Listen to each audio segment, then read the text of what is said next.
Welcome to episode 1 of the podcast. So really happy to be back. It's obviously been a long time and there is so much football to talk about for us coming up over the next few months. We wanted to get started now. We are over the moon to be back, and I'm joined, as I say I'm joined by Cameron Duggan, my co-presenter when it comes to this podcast and a lot of things on the channel. Cameron, how are you doing? I'm all good, Ian. How are you? Yes, very well. For people who don't know, me and Cameron went to university together, and we are also commentators together for Saturn United, who we commentate for, goes out on the zone around the world. So we are seen by people all across the globe, which is a very weird thing to think about when I sort of go big picture moments every now and again.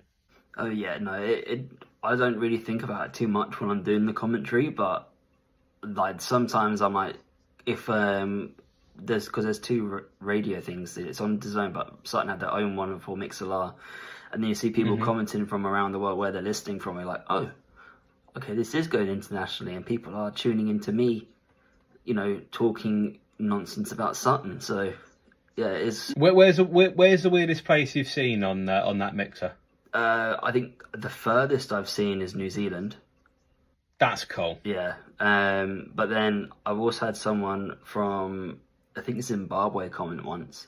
That's so rogue. I love that. Again, like, look, this is the power of football. I mean, who would have ever thought that would have been the case? It might even be someone just on holiday in Zimbabwe on a safari. But still, the fact that it is, and you're reaching corners, it's a wicked thing to think. And a very lovely way to transition us into our first topic of international football. There's been a lot that's happened recently. Obviously, there has been more recent games, but we do have to cover the international football, as there is some absolutely massive news that has come out of it, obviously, in the last couple of weeks. With, obviously, the World Cup qualifiers, we now know all of the teams that are in the World Cup. Cameron, I believe you've got the list of teams that qualified. If you could just reel through them, just so we can see some of the teams that have made it to America, Canada, and and Mexico. Of course, there's a massive World Cup that we've got. Yeah, so firstly we had the intercontinental qualifiers where it was Iran and Congo that got through, and then in the European one you had the Czech Republic went through, Bosnia, Turkey, and then probably the biggest one out of all of them, just because of how they qualified, was Sweden. Now, obviously, all these teams could qualify. Congratulations to them. I mean, Congo, I don't think I've ever seen at a World Cup before. I'm sure they may have qualified at some point. I haven't got it in front of me. But the teams that didn't qualify, the big one, again, Italy, for a third year in a row, for a third tournament in a row, are not qualifying. It's a mad thing. We were talking briefly before we started this podcast as well, weren't we? That the Italians have been poor in international football since they have basically won the world. Once they won the World Cup in 2006 with that incredible team, obviously the Zidane final with the headbutt, and then winning it on a shootout. And then after that, they have been absolutely poop when it comes to World Cups. But then randomly thrown in the middle of it, 2 Euros finals, one of which they beat England at Wembley. It's a really weird time to be an Italian football fan. Yeah, no, 100%, because you're thinking, we've done so well in the European tournaments. Why can't that translate over into the World Cup, the biggest tournament in the world, where arguably it should be easier for them to qualify because of, how big they are. And, they are, Italy has one of the top 5 leagues in the world with Serie A. So it's like, and even when you look at the players they have, they've got Bastoni, Donnarumma, Tonali, Barella, just to name a couple, DeMarco as well. Like, how are these players not, able to help their country qualify for a World Cup? Like, there's got to be, something bigger picture going on where, something's just not right for the Italians. And don't get me wrong, you obviously get the luck of the draw and who you get, as a qualifier and whatever. But Italy, with the players that you've just said, they've got enough on paper to go and qualify for a tournament so easily, so easily. They haven't got it right. And people, you can point fingers at a manager and you can point fingers at individual players not pulling their weight. But again, a squad that Italy has in comparison to others in world football should be qualifying for a World Cup. and particularly this World Cup, with it being the first time there's ever been 48 teams. There's only 210 footballing nations in the world, I'm pretty sure. So pretty much a quarter of the teams that are in the World Cup make up the overall population of international footballing teams in the world, right? If you're saying that and saying the top quarter of those teams does not include Italy, that is the maddest thing to think about. And it does say a lot about Serie A. You know, there's massive holes in Serie A at the moment. They're paying the wrong players. I know there's been some people that are going and thinking about the idea, which I have to say, I want to get your opinion on it actually quickly. The idea that if Serie A started only allowing a handful of foreign players, meaning that Italian football could then breed its own players and come through, do you actually think it would work? Or do you just feel like Italy would end up then playing a load of players that are all playing against a similar calibre, and that actually the quality would never go up because they'd just be stuck in that same mediocrity? Or do you feel like actually giving young people an opportunity to play in Italy would go a long way in helping their sort of, you know, international football hopes? Because let's be honest, at the moment, if you asked an Italian fan and they said that there is no hope, you wouldn't be surprised and you would feel for them. Yeah, exactly. Well, firstly, I think having foreigners in the league is always going to be a big benefit, because if you just have, you know, how it was, you know, 30, 40 years ago where, you know, they could only have a certain number of internationals, I don't think the quality in itself will go up, because, you know, people buy players because they're quality and they want to bring them to the league and see how they, you know, fare out. And a lot of the time, you know, they do really well. Like, I mean, Italian league as well, Serie A, you know, their best players, Ronaldo, Brazilian, Maradona, Argentinian. And even when those guys are in the league, that's when Italian football was at its best, and they're actually competing for the World Cups and European Championships because they were playing against the best players every week. But at the same time, I think I saw one of the Italian journalists say the other week, if Musiala and Lamine Yamal were, you know, playing for Juventus, they would have been loaned out to Serie B and not actually being able to give themselves the opportunity to play for their first team in the top division because of how badly they develop youngsters. But now we see those two players, you know, they're arguably the best players in their leagues, you know, Liga, Bundesliga. So I think there's always going to be a case for having the foreigners come over, because you need different styles of players. Because if in England, say, if everyone was still playing 4-4-2, big striker up top with a little guy, it becomes so easy to defend against. But then if you get, you know, bringing like an Italian midfielder in, say like Pirlo, or type player who, you know, could dictate the game, control it, can ping the ball, can do the little stuff, can defend well, then people have to adapt to it. So it's all about, you know, developing your game against all the best players in the world. And because Serie A doesn't have that much pull at the moment, and a lot of the teams have been struggling, only really Inter Milan, you could argue, have been really good in the Champions League over the last couple of years. I mean, you think about that as well. You know, you are right. They are the only team that has been decent in the Champions League. But you got to think about it the other way as well. When they got to that Champions League final, they got battered. Like, they got well and truly battered. If that is the state of Italian football at the moment, you know, from a club point of view, it's no surprise that international football is going to fall off as well. And it's a really weird one. You know, sometimes you also have to hold your hands up and actually say that sometimes the quality of player that you've got is not up to the standard of what you've had previously. And I think particularly about England, when we had that golden generation and then a couple of World Cups that came after it, a World Cup, Euros, whatever it was, about that 2014, 2016 period. You know, someone like Adam Lallana, you know, would never have had an opportunity to play for England at the time of Lampard, Beckham, Gerrard, Scholes, all of that. He wouldn't have had a hope in hell for playing for England. He had a really good England career, Adam Lallana. He was a genuinely very, very good, you know, player and deserved to get called up to the national team and deserved to play.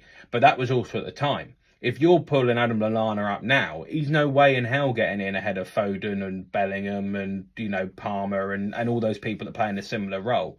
It's just one of those things, unfortunately, it just comes to you know, who you've also got at the time has to be taken into consideration. I do also just want to qualify. I do want to talk about one of the teams that did qualify, I should say, through the weirdest way possible, which is Sweden. For anyone who doesn't know, Sweden's route to this World Cup has been totally bizarre. They basically did well in the Nations League. And then it came around to World Cup qualifiers, and they were absolutely pony.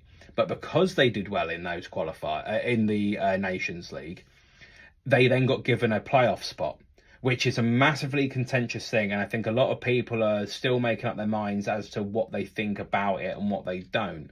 But basically, it felt like Sweden were given this sort of license to be absolutely terrible for 6 months. Now they've got Graham Potter in charge, and it came round to a game against Poland where they were not good and still managed to go through and have qualified for a World Cup. And again, I know we're talking about the quality of players that are involved, but you've got to think about Alexander Isak for Sweden is not in the form of his life as he has been before. You've got Gyökeres as well, who has not been in the same form as he has been in previously. We can't even talk about it as form being the only thing. Sweden, I hate to say it, if you put their squad and Italy's squad on paper next to each other, you know hands down which one you would want to take to a tournament.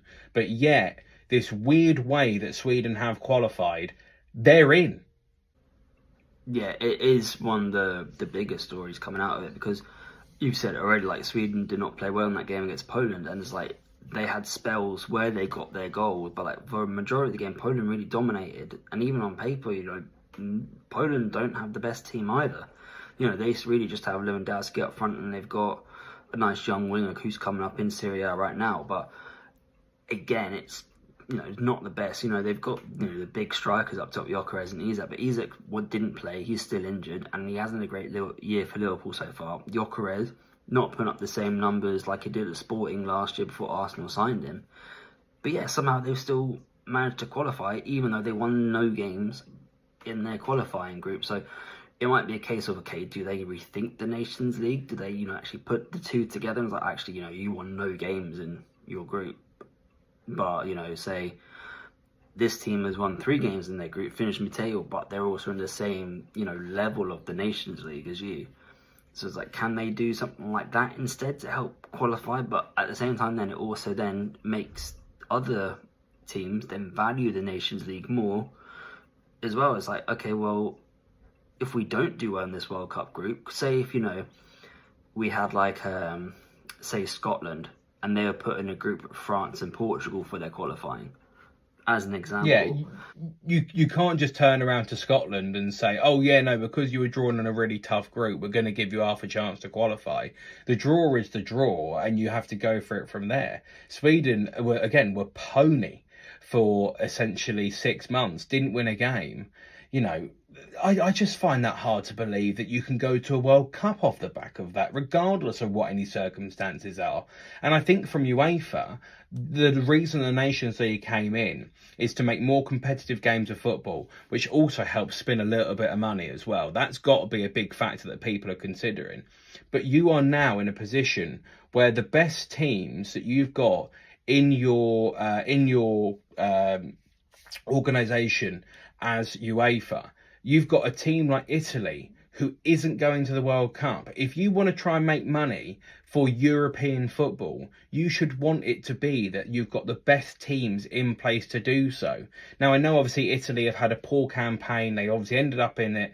And for them, they just have to deal with that is a draw that they got. Those are the ties they had to go through. They lost, that's it. But when you're putting someone like Sweden, who have been so poor, you're putting them on that pedestal that little bit too early anyway. You then give them half a chance to qualify. You've now got Graham Potter that has been laughed out of like 2 or 3 different Premier League teams as a manager. And I always quite liked him, I have to say. You know, as a person, managerial and football-wise is a different matter. But as a person, I quite liked him. And he has been ridiculed for the last 2 or 3, maybe even 4 years now, you know, as a manager, and he has now taken a team to a World Cup. But I just think it is bizarre that you can get a team like Sweden that has qualified after essentially doing nothing. But talking about teams doing nothing, let's go on to England very briefly. You've got to think about English football at the moment, because the way that we played in those two games against Japan and Uruguay. Now, we will give credit where it's due to two very good footballing sides in Japan and Uruguay. You know, Uruguay frustrated England massively. Japan played some really nice football and ended up getting a winner against England. Both games at Wembley. And Uruguay, again, got an equaliser late on. Some people say that they were lucky to do so. Some people say that they weren't. Is what it is. They got a result at Wembley, the same thing that we did, and we controlled that game for large chunks. But my main issue with how England are playing at the moment is, do you actually know what England's best team is? I can tell you what I think the best team is, but that's my issue, is that I could tell you what I think my best England team is. But until we see an England team on paper written down as a starting 11 for the first game of the World Cup, everything that we're doing at the moment makes absolutely no difference.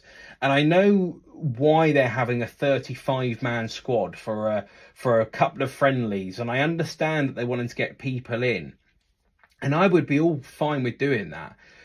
But I don't know what England's best team is. And when it comes round to that first game of the tournament, I can guarantee you that we will be absolutely rubbish in that first game. Because we, again, also don't know what our best team is. We know it's going to have Harry Kane up front. We know it's going to have Jordan Pickford in goal. We know it's going to have Declan Rice playing centre midfield. But other than that, I think everyone's in the dark. And I don't see how, as a football team, forget international football or club football, I don't get how, as a football team, you can get better if you don't know how you want to start every single game. If you don't know what your best 11 is, I don't think you can understand, you know, exactly where your squad is and exactly what you're going to do at a tournament. The difference is Belgium, Germany, France, a lot of these countries, they put their best team out at every single opportunity that they get.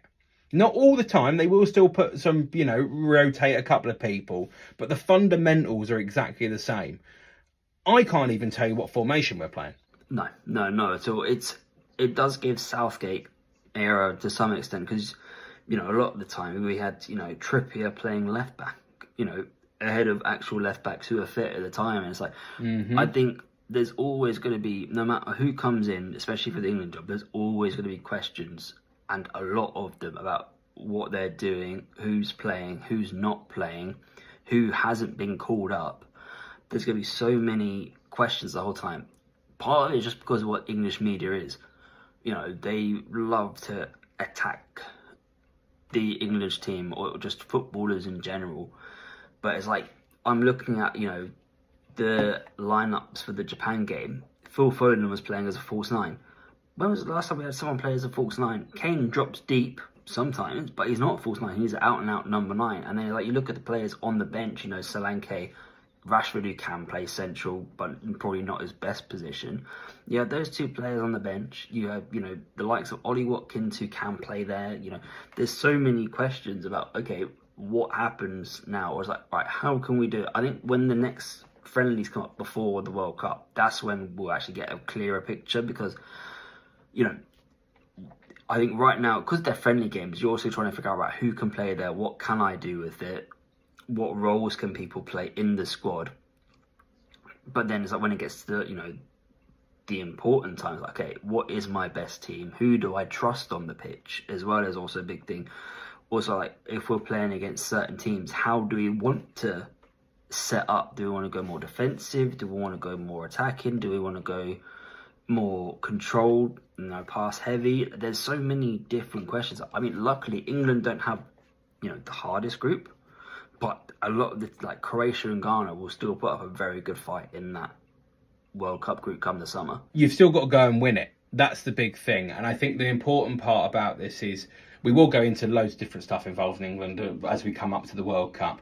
But for me, I feel like if you know what your best team is and you know where you're going as a direction, then it's easier to plug those holes with the people that you want to see. Or could they work in that position, or could they work in that position? But at the moment, I sort of feel like for England, and this is where I'll probably end up finishing this before I give too much away, I sort of feel like for England, essentially what they were trying to do is put square pegs in square holes, but currently all the pieces they've got are circles. That's sort of where it feels like. It seems like they know what they want to do. That's the vibe that I get. But we're not allowed to know exactly what it is. And that is as frustrating. I hope, again, all the team are on the same wavelength. But I don't know if that's the case. Yeah, but then at the same time, the two friendlies are both at Wembley as well, against good teams. At the same time, you want to, get the English fans behind you more. Be excited for the summer as well. So you get even more backing and a bit more hype around it as well, because if they lost to Japan, they drew to Uruguay in the last minute, after they didn't play the best football in either game. So right now before a tournament, England fans will be thinking, oh god, is this going to be another rubbish tournament? I'll finish on this because it's a story that I love. I went to northern France after the World Cup in 2018 when the French went on to win it. I was in northern France in 2019 doing something, and I ended up speaking to a guy working behind the bar there, and I said, I have to ask you a question. I said, did you fear England in the World Cup? And I said, no, I didn't fear England. And I thought, why didn't you fear England? Because I thought, again, we were semi-finalists, I thought we'd done all right. And he said, I didn't fear England. I was absolutely terrified of Harry Kane. Absolutely terrified. And he said the whole nation, everyone in France was terrified of what Harry Kane could do. And that's the thing that I like, is obviously Harry Kane has been seen to be scoring a hell of a lot of goals for Spurs at the time. He was scoring goals for England. He was scoring goals at that World Cup. And there was that fear factor.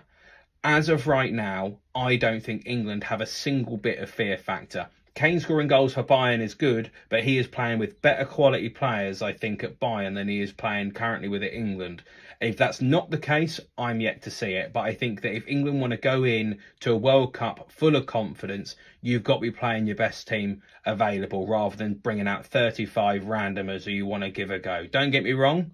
There's some good players in there, some people that deserve a chance to see if they've got it for England. But at this current stage of time, and again, I'll round off on this, we're currently talking about Max Dowman going to a World Cup potentially. You would never have seen this 10, 20 years ago. If it's something that's already coming up as a conversation, it just seems irrelevant. I think that's a much bigger problem, because if we've got quality that we keep banging on about in England, why are we talking about taking a 16-year-old? It's because we all, as fans and as a country, have no idea with what exactly we're going to do at this World Cup, and that is particularly alarming.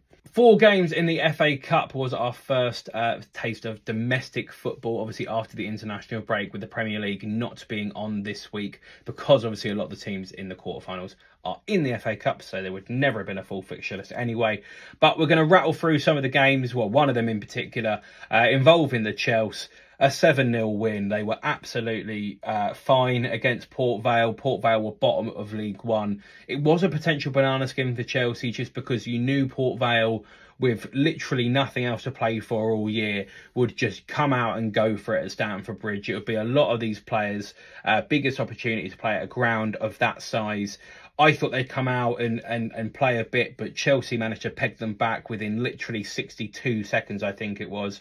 Chelsea went 1-0 up through Joao Hato, 3-0 up before half-time. 4 goals in the second half, with Garnacho managing to round it off with a penalty that I know a few Chelsea fans weren't happy about him taking. Esteval was a bright spark, but you would hope he would be against a team like Port Vale. And Chelsea are the first team through to the semi-finals of our conversation. But we have to move on to not my team, but your team, Cameron. And I'm very sorry to do so. Manchester City 4, Liverpool, your team, out of the FA Cup at the Etihad. They lost 4-0, Cameron. I mean, it's just not where you want to be as a Liverpool fan at the minute. I mean, tell me what you saw from the game and what your thoughts are about Liverpool at the moment. So, I mean, just generally around the club, it's all very negative at the moment. A lot of fans now want Slot out, or, they've been wanting him out for a long time. Even, during the international break, they're thinking, can we sack him and try and get someone else in? Alonso's the name that always rings around. And it's like, can we get him in before to try and just get a bit of a lift around the club, try and get something else different in. But then at the same time, watching this game, early kickoff, we didn't play badly in that first half at all, but we never really threatened Trafford in goal, which was, one of the main things. Like, okay, we have good possession, we're having nice touches, but, they're still fairly comfortable. And then obviously it was just a silly penalty by Van Dijk to give away. But Nico O'Reilly, who's been one of City's more standout players recently, he won it. It was a good touch away from Van Dijk, the captain, and then Haaland, he's not going to miss a penalty. And then, just for half time, he managed to grab a second, peeling off Konate. And then, at that point, I'm already thinking the game's done. And then, fast forward 5 minutes into the second half, Semenyo's got the third, and a couple of minutes after that, Haaland then's got his hat-trick. I missed the first half, I have to say. I missed the first half of the game. I did see both of the goals and the penalty incident, obviously, that led to one of them. Haaland's header, I thought, was lovely. I have to say that. I do think his header is gorgeous in terms of how it's just guided it into that far, inside the far post. But it just felt like, to me, what I was watching, obviously, I can't say I watched loads of Liverpool every single week. I mean, especially with the international break, I haven't seen them for a fair few weeks. But it really was at times just like a hot knife through butter. And let's be honest, I think we can all sort of categorically say this is not the best Man City team that we've seen. And someone like Semenyo, for example, great signing for them, but not of the calibre that they have had in years gone by in terms of wingers and some of the names that they've had on their side. Someone like Amares, where you knew exactly what he was going to do, but you couldn't stop him. You had someone like Semenyo, who obviously a big price tag associated to him. He came in, and I won't say he run the show. I'm not going to go that far, but he looked, for me, one of the most consistently threatening players on the pitch, that you just did not have a way to deal with it. And that was what was sort of really alarming. City were good. Let's not argue, about that. You can't score 4 goals and not be good at some aspect of the game.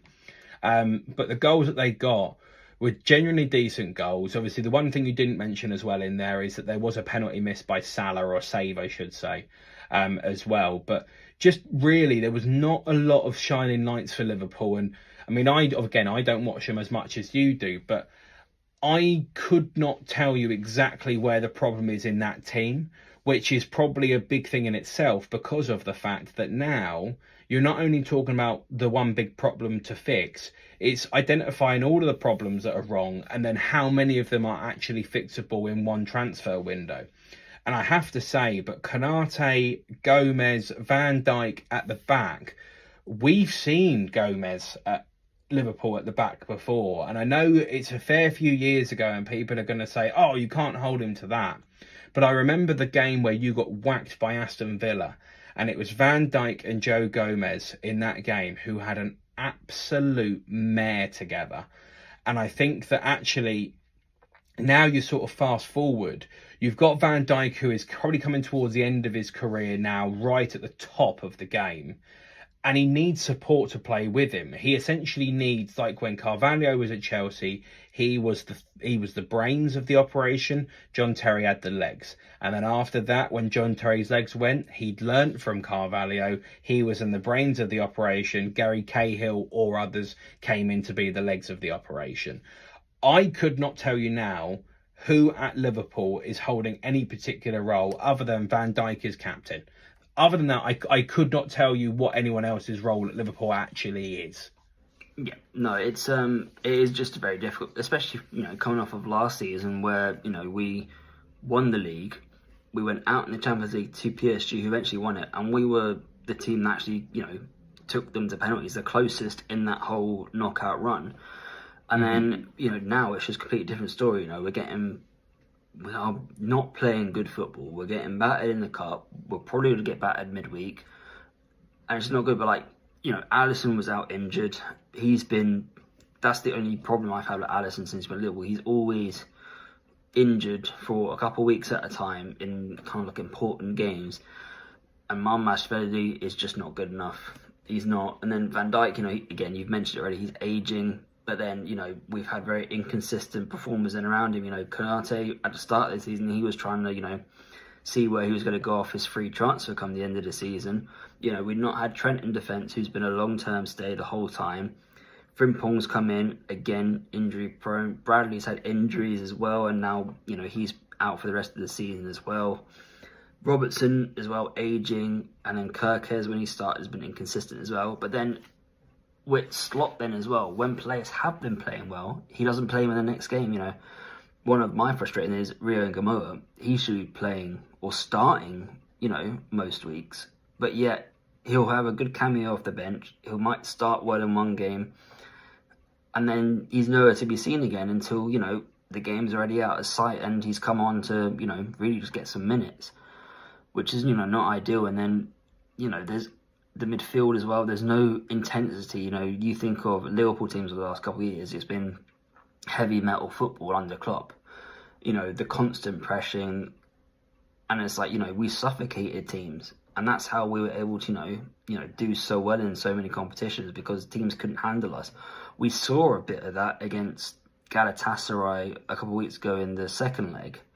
But even then, it's one game in every 10 where we actually look like we actually want to play football.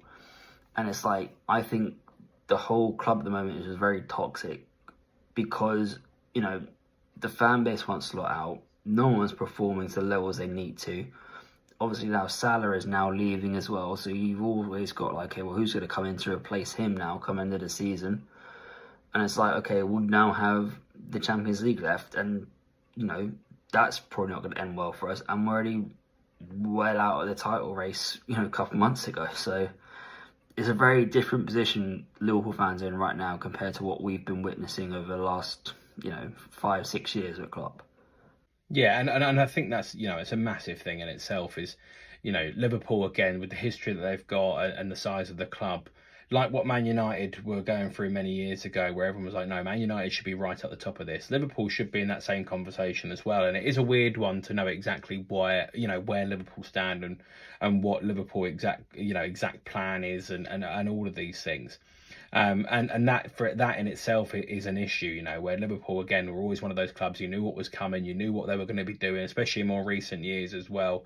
Even in the times you had down years as well, you still knew you had to go and beat Liverpool. Like, they were still a team that you had to go and, go up against, where at the moment, I mean, Man City made it look like a hot knife through butter. They made it look easy. Talking about one of the teams who did not make it look easy, there's a lovely little transition going into here, going away from Liverpool, because again, a topic we will talk about a hell of a lot on this channel, I'm sure, with a load of things that they've got coming up. But we had the West Ham Leeds game, which was anything but plain sailing, and it should have been plain sailing for Leeds. They were 2-0 up and then dropped 2 goals in the last, 10 minutes, whatever it was, to come. Goals came in additional time, and it's like, I watched the game in the entirety waiting for my Easter dinner, and it's like, Leeds, they went 2-0 up, but like West Ham were still the one playing better. So when Leeds got their penalty to make it 2-0, just before that, West Ham were pushing. Jared Bowen had pushed a couple of times, and then they had 11 minutes added on. Mateus Fernandes pulled one back 92nd minute, and then they've got about 10 minutes then to try and find the equaliser, which Disasi, of all people, mate, I've seen him score headers for Chelsea, but never in a million years would I have thought at a time that you need someone to pop up, and especially out of nowhere to score with his feet as well. It was madness. Yeah, it was, again, just, great ending to the game. It's like West Ham fans had already left and trying to get back in but weren't allowed, and then start of extra time as well. West Ham had a goal disallowed offside, tightest the margin where, the West Ham player's body was the one that was leaning off, but his feet were still on. So like, they were really unlucky. And then when it came to penalties, they had to have their reserve keeper Herrick come in, saved the first one, but then he couldn't do much more afterwards. And then Leeds, got through to the semi-final, got to Wembley, and they're going to be playing against you guys in the next couple of weeks. So yeah, and that's a massive game, obviously, for the history of Chelsea and Leeds, but also in the FA Cup. I mean, history-wise, there will be a lot that's going to be made about that, and I think that genuinely will be a very, very good occasion for a neutral football fan that can just subjectively sit and watch a game of football, not really minding which two of the teams go through. I think a lot of people end up obviously supporting Leeds because it's the underdog story, but then a lot of people are not fans of Leeds. That's generally going to be a really, really good occasion in the FA Cup. And plus, as well, sorry to cut you off, but like, Leeds will travel well to Wembley as well, and they'll create an amazing atmosphere, which will then, you're hoping will then have a more quality game of football.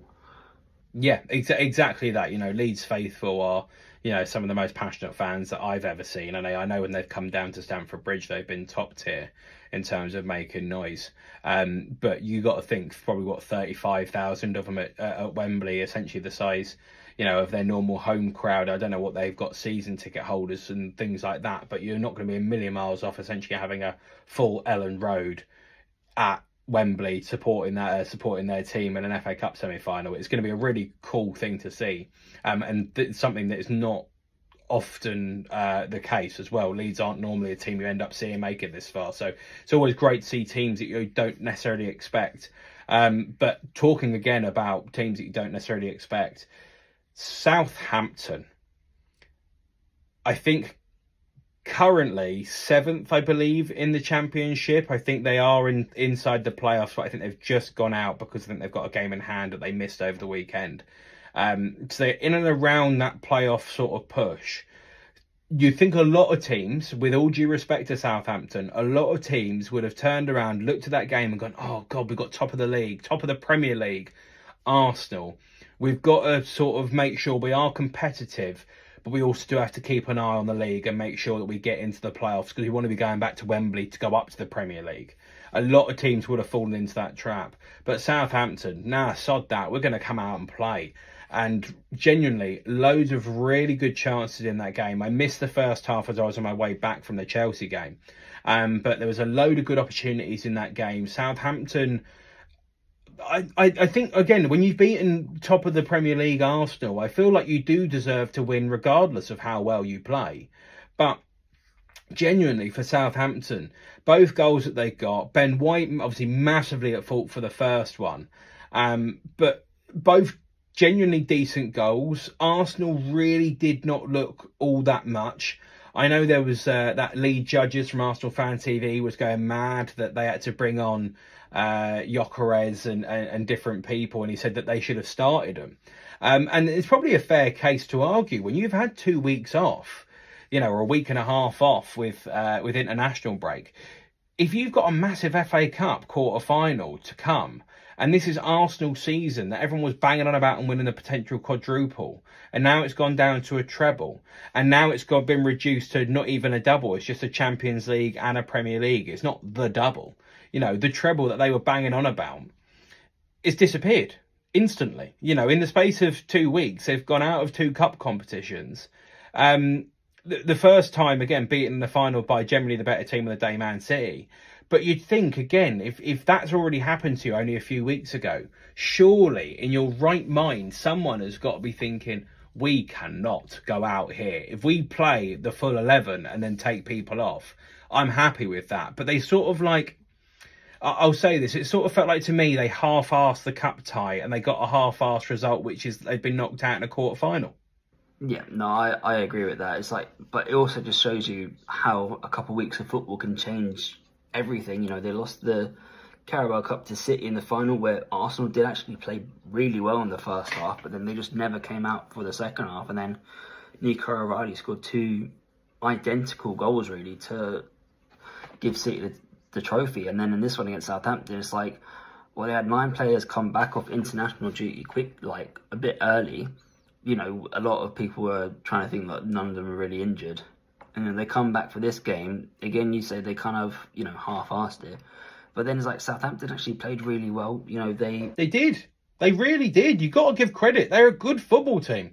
Yeah, they're not bad. They definitely look a lot better, now than what they did in the Premier League Cup. They actually look like they know how to play football again. They have an idea of how they want to play. Because this time they sat back and then they were counter-attacking with confidence. And I think that's the main thing. So you can counter-attack, but when you're running past people, driving at the Arsenal defence, they're thinking, this is a Championship, this should be easy. But then it's Stuart that got the goal, okay, well, it was a mistake. And then Charles then getting the winner 5 minutes from time, which was, again, just them running at the Arsenal defence with confidence. And then it was a good finish into the bottom left corner. They deserved it, but now you're thinking, which will probably be moving on to next, Arsenal, Champions League, midweek, against Sporting, away from home first as well. Ends up last time Sporting were at home and the Champions League was against Bodo Glimt, and they were electric. I watched the whole of that game, And Bodo Glimt, who have been, the underdog story of the Champions League, who have been playing so well, beating massive teams to get to where they are, were just completely destroyed. So it's not like, Sporting are probably, on paper, when you're looking at it, the lowest kind of ranked team left in it. But they're not going to be any kind of walkover. If Arsenal aren't careful, they could have 3 trophies slip within the space of 3 weeks. And then you're thinking, okay, it's just going to be the Prem. But even then, that Premier League is not guaranteed yet. Okay, they've got, a really good lead at the top at the moment. 9 points. City do have a game in hand, but City win the game in hand. 6 points. City then have to play Arsenal. If City win that, that's back down the to Etihad as well. At the Etihad, that's back down to 3 points if City win. So, again, in the space of a couple of weeks, Arsenal will be in complete panic stations, thinking we might not even end up at 1 trophy come the end of the season. I mean, we will go on to Arsenal and their hopes in the Champions League, but just to sort of very quickly round off the FA Cup, with Chelsea Leeds as a semi-final, I think we probably assumed that the 2 top teams in this would go through, being obviously Chelsea against Leeds and then Man City to probably go and beat Southampton. On paper, obviously, the FA Cup, anything can happen. But you're now thinking about City potentially City now at the moment are the favourites to go and win the FA Cup. That is a domestic double for them in a year where they are deemed to have been poor. Arsenal have to come away from this league season with something, because imagine, hypothetically, if this season comes about and Manchester City end up winning a domestic treble, would be absolutely mad. The Champions League we'll come on to in a minute, but the way that Arsenal have been in English football of late, it's so worrying to see. It's funny for people that are not Arsenal fans, but if you are an Arsenal fan, I would be deeply, deeply alarmed about how your team is finishing the season. So let's get on to the Champions League. Obviously, the game's coming up this week for us. There is a game tonight and a game tomorrow. I'm not sure exactly when this video will come out, so again, might be a little bit afterwards. We've briefly spoken about Arsenal, obviously, there in the FA Cup. I feel like a lot of people are probably tipping Arsenal to be the team that goes on to win this Champions League. There's a few reasons as to why. Obviously, they did finish top of the group. Obviously before Christmas, just after Christmas, which is a very big thing. It does mean that they get home advantage in the second leg in every single tie up until the semi-final, which is a genuinely very, very good thing. I think the only way that is not the case is if Bayern and them also ended up in the same half. I don't think that can happen. Either way, we'll move around that. So they get essentially home field advantage in the second leg of the Champions League until the semi-final. They were drawn on the easier half on paper, as that's what a lot of people thought. Obviously, in the last game, they managed to go through. They have now obviously then drawn Sporting Lisbon. It was going to be them or Bodo Glimt, and I think a lot of people actually quite fancied Bodo Glimt to cause a problem for Arsenal on the artificial surface. Again, on paper, I'm not going to dig too much into this Arsenal-Lisbon game, but you'd probably see them going into a semi-final then. So you're then talking about being in the last 4, which, let's be honest, when you've won the league, or won the group stage, I should say, to start off the campaign, you should be looking at getting into the final 4. You should be looking at going on and winning it. Now, of the teams that could stop Arsenal, obviously we've got Lisbon today, and then next week or whenever the games are. But essentially, you've then got a really, really good opportunity for Arsenal to probably go and, again, I think go and look probably quite good in the Champions League and go through, especially after the FA Cup game. They won't be beating 2 games in a row, I highly doubt, even in Lisbon. But you've got to think about then afterwards. You've got to think it's then Atletico Madrid versus Bayern in the semi-final for them. Do you see anyone or either of those two beating Arsenal in that semi-final? Because then we're talking about a one-off game of football, and we've seen what Arsenal can do in one-off games of football, obviously earlier on in the league phase. Yeah, it's I think on paper you are expecting Arsenal to get through against Sporting, but I don't think Sporting are going to make it that easy for them at all. The first game is at home for Sporting, and I think I've touched on already. That game against Sporting was just electric, and they end up smashing Bolo Glimt, not giving them a chance. And if they have the same kind of atmosphere and the intensity against Arsenal, then Arsenal will struggle. And then, I think they will just have enough to get through Arsenal, but it will be a lot closer game than people think. And then on that side of the draw, Barcelona or Atletico Madrid, they play each other loads this season. I think in the Cup, Atletico Madrid beat Barcelona 4-0 in the first leg, but then Barcelona then won 3-0 in the second leg. And then just most recently in the league, I think Barcelona has just beaten Atletico Madrid as well. So it's like that, you can't really predict who's going to go through in that game. If I was to pick one, I would maybe say Barcelona as, the favourites to get through, just because of, who they are, what players they have. And then, Arsenal versus Barcelona, I'm taking the Spanish team all day long. I think Barcelona will be just too much for them. I think, especially when you think about last season, where people were expecting Barcelona to beat Inter Milan in the semi-final, but then Inter Milan shocked the world to get through to the final against PSG before they were battered 5-0 in the biggest Champions League scoreline there was. So I expect Barcelona to go all the way on this side of the Champions League splitting. But again, Arsenal will still, make it very difficult for the Spanish teams if they get through to the semi-final. And then, flipping it over then to the other side of the draw, because again, I'm in a similar boat to you. I think that it's probably going to end up being between Barcelona and Arsenal to make it through to the final. And I could see either one of those two teams winning it. Genuinely, it's that close to call for them. That's why I don't want to say that Barcelona are going to be the team that beat Arsenal. But you again think, I know it sort of happened at the Club World Cup. I don't obviously want to go back to it too much because I don't want to be a Chelsea fan that lives off it. But there was very much a hard side of the draw and an easy side of the draw when it came to that Club World Cup. And PSG looked really good coming through that tougher side of the draw, and Chelsea just crept up the easy side and then came to a final where that easier side massively helped us. I mean, we played two Brazilian teams in the quarterfinal, semi-final. In the round of 16, we played Benfica, who were poor and only scored a late equaliser against us before we went on to whack them 4-1 in extra time. There was very much, there was very much an obvious split, and I feel like there's been the same in this tournament as well for this year's Champions League, because again, Arsenal ended up on that easier side. When you get to the final four, you're obviously going to get teams that are all good, but across the sort of, when you looked at the picture, when you looked at the graphic, there was very obviously a side you'd want to be on and a side you wouldn't want to be on.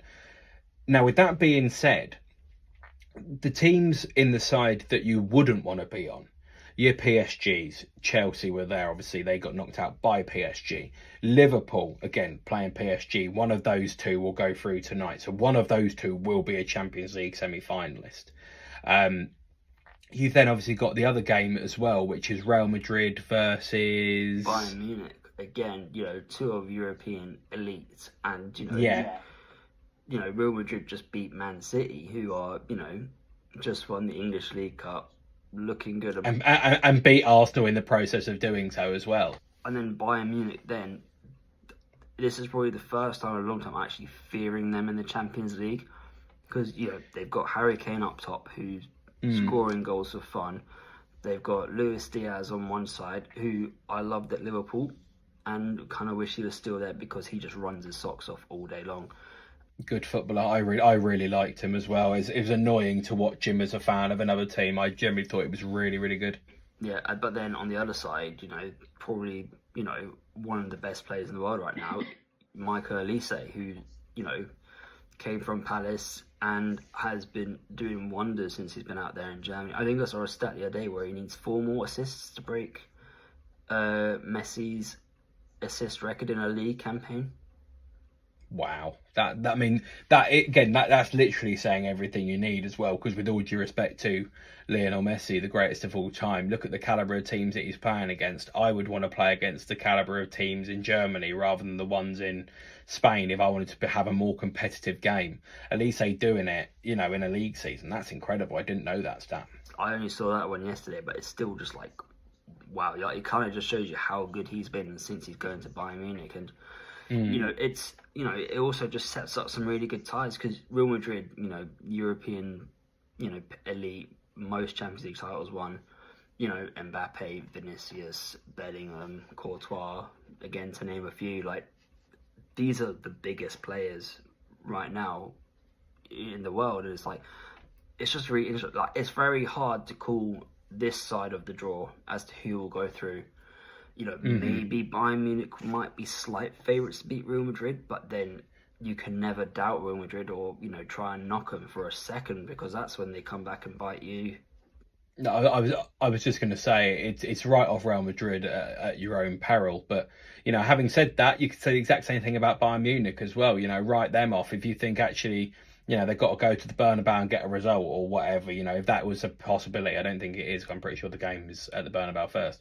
But if they had to go to the Bernabeu and pull off a result, you would be a fool for writing them off. You know, as a club, because you know what they can do. But I think, again, sort of to echo what you said, this half of the draw is 10 times harder to predict. It means that the games are going to be more difficult. It means that depending obviously on what other people have got going on, you know, one of the things that I think is something that is a real problem for Arsenal in terms of their Champions League and Premier League hopes is the fact that they are still in two competitions. And I don't know how their run of games pans out in the Premier League, but I do know that if they have to go and have a game that is something along the lines of, and I can't remember exactly when this game is, but if they have got Champions League semi-final 1 with then Arsenal at Man City in the middle of it, then followed up by another Champions League game, that, you know, if the run of games that you've got doesn't go in your favour, it can be a very, very difficult thing to get round the Champions League and who travels where and who does what. If you've got someone like Bayern Munich, who are obviously absolutely smashing it in the Bundesliga at the moment, if you've got a team like them that already has the League won, which Arsenal can't have, you know, is, I think realistically, with City now only being in one competition, they're throwing all their eggs into one basket in the league. They obviously have to keep Arsenal have to keep Man City at bay, which it just means they have to essentially now go and be perfect for now until the rest of the season, which obviously time will tell whether Arsenal can do it or not. But I think with the Champions League as it is, I think with Arsenal being in the position that they are, there will be times where they have to think, right, we have to put all our eggs into one basket here, and we have to pick one of these two games to, you know, to throw all the marbles at, basically. Now, that might be at the right time for them. It might be that they might end up having Wolves or someone in the Premier League where you're like, yeah, we can get a point out of that even with the reserve team. You know, I don't want to speak too harshly to Wolves there or whatever, but if that sort of game comes up, they're laughing. If they've got tough games, which I know they've got Newcastle, Palace, Bournemouth, they've got a couple of decent games that are potential banana skins. They're going to have to play full 11s in every single game, and then that means that their squad depth gets tested, and that's the one thing that Arsenal haven't got. So I think when it comes to Champions League, I think Arsenal probably are the team to beat, but I think that actually there is a lot of problems that Arsenal could potentially face that other teams will deal with a hell of a lot better than they will. And I think that if Arsenal are trying to like really, really go for it and are trying to show everyone who they are and what they are, very quickly you'll realise if they are that team or not. Because if they are not that team, they will get found out and they will get picked apart. And I could see their season falling apart very quickly. But with that being said, I still think they're going to get over the line. Yeah, even just this draw for now, the quarterfinals, like in between the sporting games, they've got Bournemouth at home 12:30 on a Saturday, which, you know, it's not the worst game in the world. You take it at home as well. Yeah, at home you're thinking as well, okay, we don't have to travel somewhere. Mm-hmm. That's already, you know, one of the bigger benefits. And it's like, okay, at home, early kickoff as well, you know, get out of the way, players can then rest then on the Saturday and the Sunday, come back in on the Monday, and then you're ready again for, you know, the game. For your games that you've got to focus on, yeah. Again, I think that's the thing that Arsenal are going to struggle with, is just who they have to play at any one of those points with the other Champions League games, which we'll probably find out nearer down the line. We're saying this, they might get knocked out against Sporting Lisbon, so it might be completely irrelevant. But I feel like Arsenal's... I won't say the Champions League is Arsenal to lose, but Arsenal should end up with one of those two trophies, I think. But again, we'll think of that down the line, as I'm sure they will come up in conversation many a time on this podcast. But we're now going to start focusing on some of the smaller stories, things that we quite like. And we obviously, as we were saying at the start, we commentate in the National League for Sutton United that we absolutely love doing. But there is a really good story that is currently going on. Cameron, do you want to take the lead on this one and tell us about what is going on between York and Rochdale, which I have to say for me at the moment is probably my favourite sporting story that a lot of people don't know about. Yeah, so fifth tier of English football, somewhere, people don't normally will look towards for stories. They might look towards the Championship just to see who might be coming up to the Premier League, who might be going further down. But, right at the fifth tier of English football, York and Rochdale, they have pretty much been neck and neck this whole season. Coming into this bank holiday weekend's game, it was the same. But now, what happened was Rochdale had lost their game on the Friday, and York had won, so then they were level on points, both on 98 with 4 games left. York then won this Monday with a last-minute winner to make it 2-1, so then they went top of the National League because Rochdale drew 0-0. So right now, York are top with 101 points, Rochdale is second with 99. But the best thing about this story is they play each other on the final day of the season. Which is it's incredible. I mean, like, I've got the table up in front of me just so you are aware, right?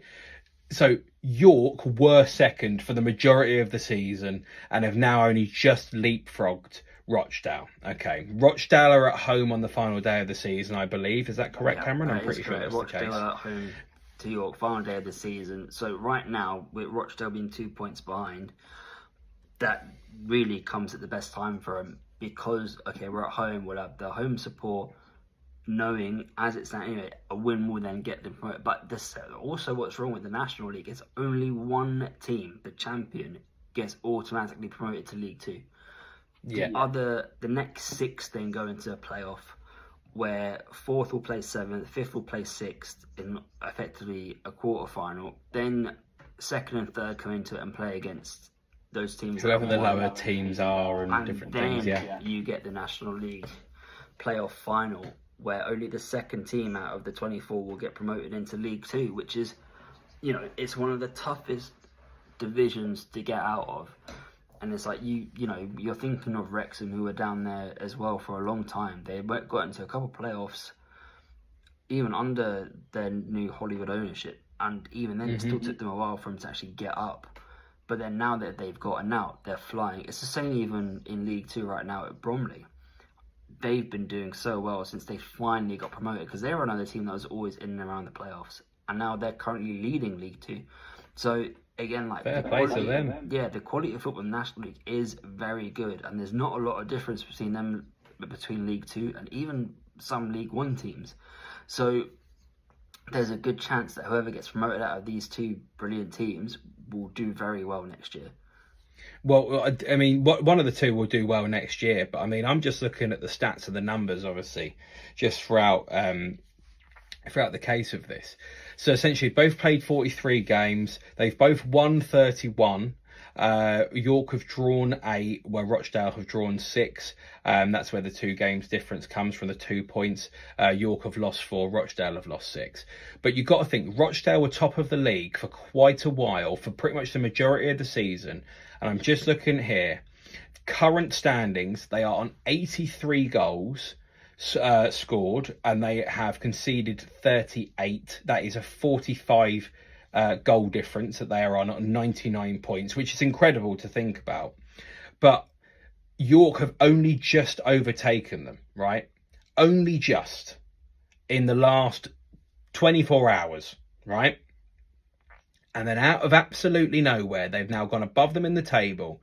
But for the whole season, they have been able to boast 109 goals for, 40 goals against, and they have got a goal difference of almost 70. They are on 69 goal difference.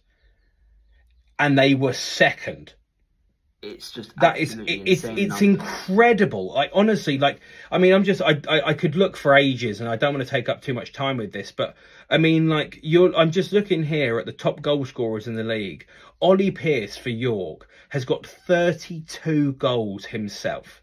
32 goals, which is mad. The next highest is for Rochdale with 24. But I reckon if I look down, if I look down the whole of the top 10, if you said to me that there was 4 York players that were in that top 10, I wouldn't be surprised. I mean, it's absolutely incredible. It genuinely really is. And, you know, you've got to give, you know, credit where it's due. You know, that title race will go down as one of the best we'll ever see. But one of these two sides will be absolutely gutted if they don't go up via the playoffs. Who wins on the last day of the season is massive, and that game will be on telly at a 12:30 kickoff as well.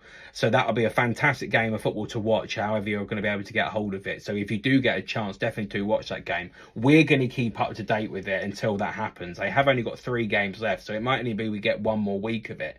But then we will keep an eye on what goes on with the playoffs as well. But York to be behind the whole way with scoring the goals that they have and having the record that they have now leapfrogged at the exact right time, which they will be over the moon about. And I genuinely think they are one of the best stories. You know, that combo between the two, you know, is one of the best stories that we will hear. And just to sort of give a little bit of context as well, the next team behind either one of these two, we've got York on 101, Rochdale on 99 points. In third, you've got Carlisle, who are on 86. They are still 13 points behind. So the top 2 cannot be caught at this point in the year. But still to have a 13-point difference between second and third is absolutely mad. You do every now and again get a team at the top that does run away with it and gets a 13-point lead. But to have a 13-point lead from the team in second, who you may be going up against in a playoff final, is an absolutely mad stat. Yeah, it is. And it's like, York and Rochdale, they've been guaranteed playoffs for the last 3-4 weeks just because of how far ahead they have been of everyone. But then it's like, again, one of them might not even get promoted. And that's the thing. We've seen it before in the National League. We've seen good teams that have not gone up. And it comes down to, you know, as we were saying, it comes down to one game of football. The whole season for this league will come down to essentially 2 games of football, because it's going to have who's going to win the league title, which will be the last day of the season. And then can the other one of the teams that didn't win that final go up anyway? Because if they don't, that has got to be one of the most demoralising things that will probably happen in anyone's personal or professional career, you know, to be so close and to be such a step ahead of everyone else. It's like going for a job interview, knowing that you are by far the most, you know, qualified person to get that role, and you don't get it. And that's got to be like such a mental block, you know, for a lot of these players and these teams and all these things. So it's going to be so interesting to see how this pans out for the rest of the season. But I couldn't even call it now, and I'm really looking forward to seeing that game in a couple of weeks' time. I mean, I've got one other story as well, which is a great one to have. It's Roy Hodgson back at Bristol City. Oh, I mean, I'm all for it. I absolutely love this. I mean, how old is he now? He's got to be mid-70s. I think he's even late 70s at this point. Like, he's been around for so long. He's come back from retirement to, you know, help out Bristol City, who he once managed as well. Yeah, 78 years of age he is. Fair and play. It's like he's come back and he's won both of the games in charge of Bristol. Which is and let's be honest, right? Roy Hodgson's footballing career, you know, in terms of managerial roles and everything, is so up and down. Like, it's so ridiculous. Like, he ended up managing Inter Milan at one point. Then he was at England and everyone thought he was naff. And then he was at Palace and he helped them through. And his career has been so long. But I think, I can't remember the exact number, but I'm pretty sure it was something like there was 44 years between his first stint at Bristol City and his current stint at Bristol City, which is wicked to think about, that someone loves football that much that 44 years apart, they can end up in the same job. But I really did I was downstairs with the in-laws, weirdly enough, just going and grabbing something from the front door, a parcel or whatever it was, and the telly was on with the news story about Roy, obviously coming back into management for Bristol City and how a weird thing. And it was one of the in-laws that said, "Oh, he's clearly doing it for a cash grab." And I was like, "Oh, where's he managing?" I had no idea where he was even coming back. So I was thinking maybe it is a cash grab. And they said the second I heard it was Bristol City, it's like, that's not a cash grab. That's just someone who absolutely bloody loves it. You know, and that's the thing I think a lot of people have always liked Roy Hodgson for. As a manager, you can, say what you want about him, as, the way he sets up, the way he plays, how he was for your team, how he was for England, whatever. People are going to have their own opinions. But as a person, as a football bloke, that is the sort of thing that you love to see. It's just someone who just really wants to keep going. And it gives me a sort of similar sense that I know obviously there's a little bit more to it when you're managing Everton in the Premier League because there's more money involved. But when Ancelotti was like, I've been out of a job for ages, I'm just going to go and manage Everton because this is going to be a good opportunity. And then they had that good, I can't remember how long he was there for, but they had a good, almost a year or something like that, where he came in and they were genuinely really, really good. And everyone looked at it, was like, well, he's not doing it to get a move. I'm pretty sure he did actually end up going back to Real Madrid, weirdly enough, after that. But you could just see that it was like, you don't end up at Everton with all the problems that they had at that moment in time just because you want a payday, because there was every chance they were going to get relegated. Like, he genuinely just wanted that love of football to come through, and he wanted to manage in the Premier League again, so he went for it. And I feel like this is a similar thing with Roy Hodgson. Ancelotti's is a lot higher up, but Roy Hodgson's like, no, I can literally help a team that I care about, which is what he did with Palace for so many years. And he's now just doing the exact same thing. And let's be honest, he's not going to stick around forever, is he? I mean, as a manager, I think it's only a short stint that he's going to get. But still, you don't end up in that position unless people around the football club really like you, people around the game really like you, and also you're trusted as well. That's a really big thing. And I love the fact that Roy is back in management, even if it is only for a very short period of time. Right, so the last segment of this now is me and Ian actually go just test each other's football knowledge in this final part. So we both just got each other one question just for this time, just to see and get our brains ticking a little bit. So Ian, are you ready for your one question? Yes, I am. I'm very interested because I want to see how this works, because your brain is very different to mine. It's so this one is a Champions League question. Okay. We have talked about it quite a bit today. So your question, Ian, is which outfield player has played in the Champions League final in 3 different decades? In 3 different decades? Three different decades. Outfielder. Okay. That's tough. That is really tough. Yeah, I know. But just give me some names. Who do you think? Well, obviously, my first thought, obviously, I know it's an outfield player, but my first thought was someone like Buffon. Because I'm thinking he probably could have done it in the 90s, then done it in the noughties, and then done it in the teens. And I do think it is 90s, noughties, teens. I don't think it's anyone that's currently still playing. Yeah, I could probably confirm that you're thinking along the right lines already. Okay.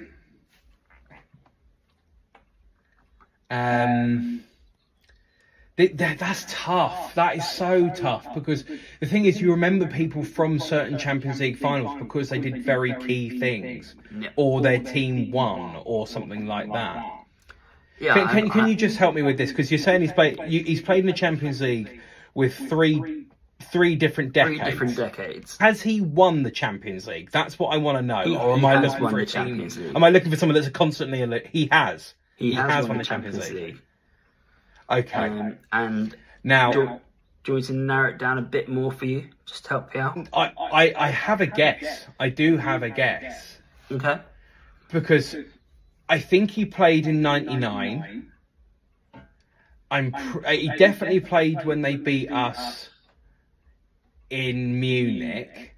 And I'm pretty sure he played in the 2011 Champions League final. Or maybe it was 2013. I might be wrong. But I think it's Paul Scholes. Oh, that is very close. You've got the right team, just the wrong player. He would have Did played. he not? Did he not play in '99? No, it's I'm not sure Scholes played in the '99 final, but there's a guy. Did Giggs do it? It was Giggs. It was Giggs. Ah, Ryan Giggs played played in 3 Champions League finals, all in different decades. So he played in the '99 final where United won in the 2 stoppage time goals against Bayern Munich. He then played against you where they beat you on penalties, and then he lost the 2011 one against Barcelona. Vittorio Pozzo is famous for being the only person to do what? Okay, so immediately I'm thinking, he's European because of the name. Mm-hmm. I will give you a helping hand. He is Italian. He's Italian. Okay. So, what was he famous for, as in a football sense? So, is it something done as a player or manager or? I'm not going to give you any hints. I mean, he is the only person that's ever done one particular thing. Okay. So, Italian, is he the only player to, I don't know, is he early Italians? Like, is he the only one to win 2 World Cups for Italy? You are really close. You are really, really close. But I think I'm pretty sure that Italy won their World Cups back to back. So I think that a lot of the players would have been the same. Would have been probably in the same from kind of boat, yeah. Would you have then won it as a manager as well then? He is the only manager to win the World Cup, the Men's World Cup, more than once. He won it back to back. He was the Italian manager when they won it back in the 30s. Ah, fair enough. That was a tough question there. It was. I liked it. It randomly came up in a quiz question a little while ago, and I was like, "Oh, I'm going to find out what this geezer's name is," because I completely forgot. Especially after the Italians are not making a World Cup, I thought it was very appropriate. Given we've talked about them for quite a bit already, I think it's only fitting you end on a question like that. Exactly. I mean, the Italian downfall. Look at what it could have been. Look at what it could have been. You could have been Vittorio Pozzo. Yeah. It would be turning in his grave if he saw what was going on with Italian football at the moment. Right, that is going to be it from us for this podcast. Thank you very much for joining. If you are new around here, make sure you subscribe. Make sure you share this as well. If you see any of our clips on social media, shares are massively important for us. So if you want to help out the community and help out what we do, and you have any ideas for us about what other content you want to see or any topics you want us to talk about, any good quiz questions that we could throw out there as well, make sure you do whack it in the comments or DM us, because we want to know what you guys want to hear and see and want to be spoken about as well. So make sure you subscribe if you're new around here. Turn on that notification bell. Make sure you're sharing it, commenting, liking, subscribing, all of these different things. And we will see you soon. It is good to be back.